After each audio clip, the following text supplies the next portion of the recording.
I second the comments by the chief of police. I'm heartbroken. First of all, I'm praying for the victims and the families impacted. I start with them. I'm incredibly upset, disappointed. I was there with my wife. I was there with my mother.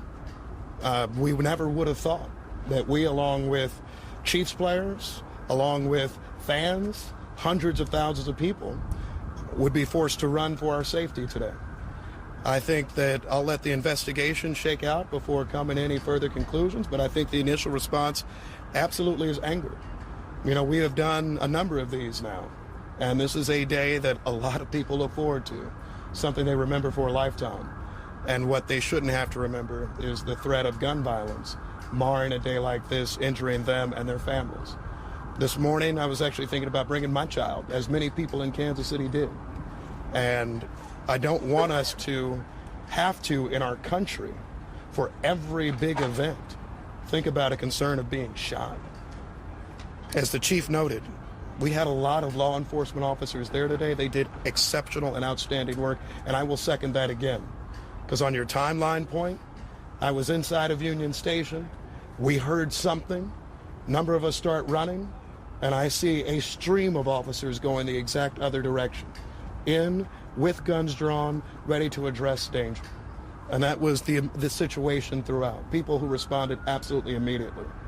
But I wish that we lived in a world where they wouldn't have to do that. I wish we live in a world where we wouldn't have to see incidents like that. But I'm as heartbroken as anybody. We will do a full and thorough investigation. I hope that we bring whoever this is to justice, and we will continue to try to make sure that we can be as safe as possible. However, when you have people who decide to bring guns to events, when you have people who are deciding to try to mar events, celebratory ones like this one, all of us start to become members of this club that none of us want to be a part of, which is those who have experienced mass shootings. I hope for Kansas City this is one of the last times we experience that. Were the players in any danger at any point? What's that? Sorry, I'm going. In danger at any point? Was I in danger? No, were any of the players, the Chiefs players? You know what? I think we'll let the investigation take a look at that. The police department responded effectively, I think incredibly quickly, to make sure that people would be out of harm's way. That being said, a number of us had to flee from a situation because we heard a sound of gunshots. So I'll let you answer your own question in terms of whether you think that's something that puts you in danger or not. In my view, anytime shots are nearby, you don't know where they're coming from, you don't know who's firing them and all of that, then perhaps there is a situation of danger. This is a question for fire. Thank you guys. Can I ask a fire question? Of the 10 to 15 injured, did you say, are all of those gunshots or whatnot, and do you have a sense of how many, or are some of those also critical? The injury? We've covered that. We don't have that information. I just have a fire question about how it's 10 to handled. 15 is what we have, potentially 15. One deceased. I don't have a condition on the other gunshot victims. Those are all gunshots. Though. Correct. So Correct. We don't know how many are critical. one fire question, I do not. because Chief Graves said there We're were going to no have a children lot of injured. updates later, guys. Okay. We got to go inside and gather this information. I appreciate it. Where are the updates, Jake, later? Well, just look on Twitter. I just have one. I just have one. I just have one. I just have. Excuse me. I just have one thing to say. This is not Kansas City. I'm angered by what happened, but I want you to know that the Kansas City, Missouri Police Department and all the law enforcement officers that were there today, that were serving and protecting, did the best that they could, and I'm so proud of them that they ran into danger, getting 2 people into custody, and at the same time rendering life-sustaining aid to those victims. We were here for a safe celebration, and because of 2 bad actors or more, it is why we're standing here today. We will recover as a city.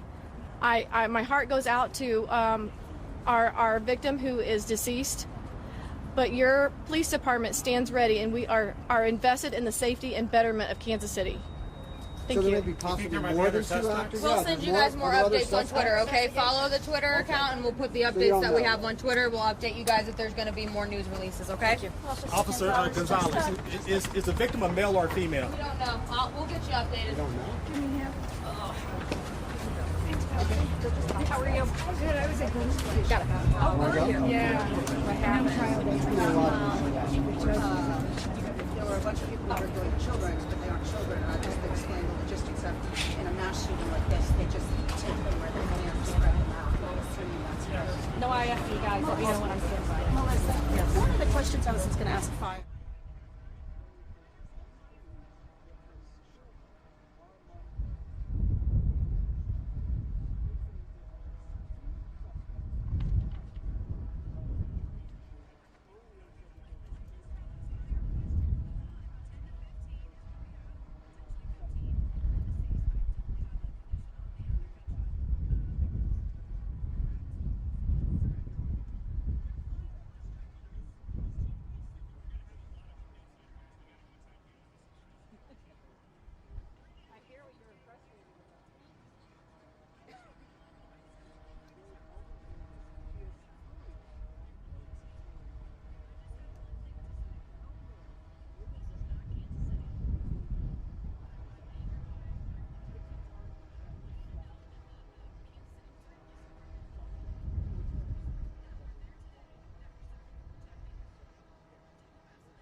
if you can hear me, they're getting ready to load a big heart onto a U-Haul. Kind of an interesting picture on this Valentine's Day.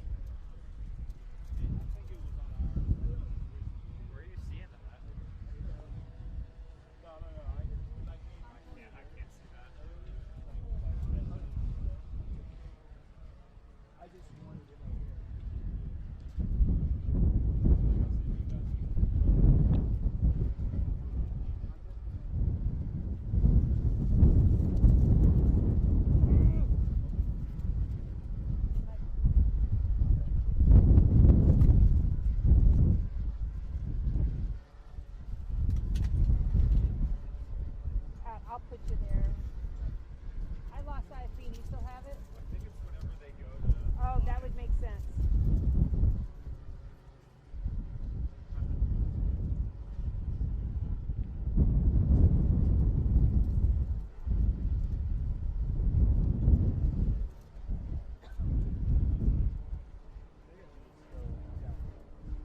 Okay. So they're going to load it before they get to us.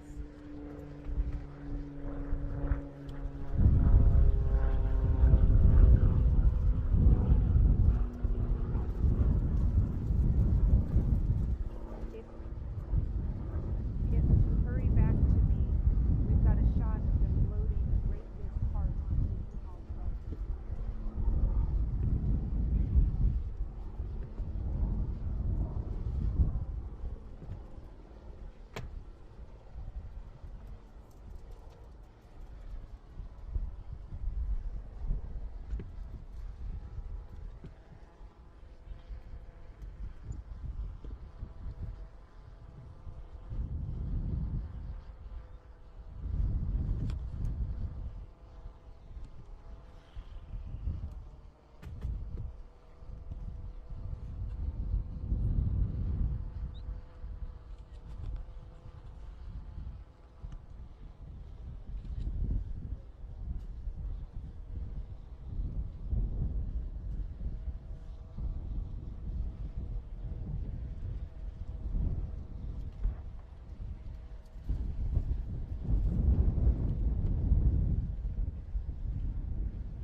Okay.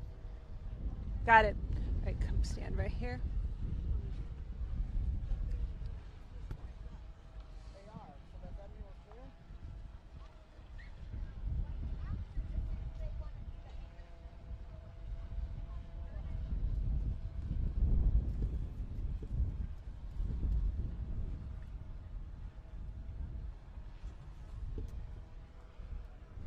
This day began and ended with love, period.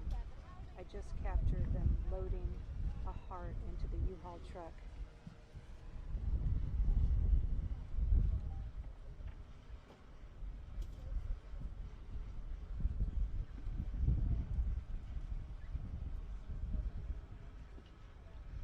Sure, 1, 2, 3, 4, 1, 2, 3, and 4. 1, 2, 3, 0, 4, 1, 2. You said 5:04 is the next. 5 o'clock is the next news conference.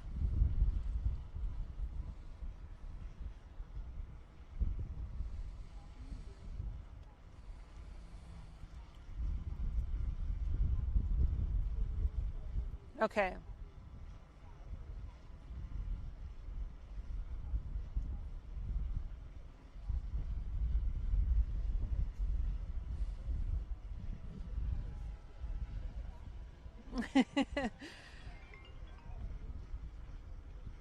Right. I am actually where I have been up here on a perch.